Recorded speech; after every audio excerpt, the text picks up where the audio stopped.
Madumi na yung water, kaya magpapalit na ako ng tubig. So, ito yung dalawang lalaki kong crayfish.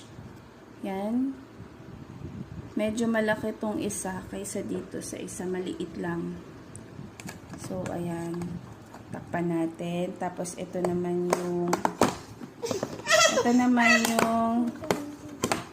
dalawang babaeng crayfish. So, ayan o. Gusto nang tumakas. Fish!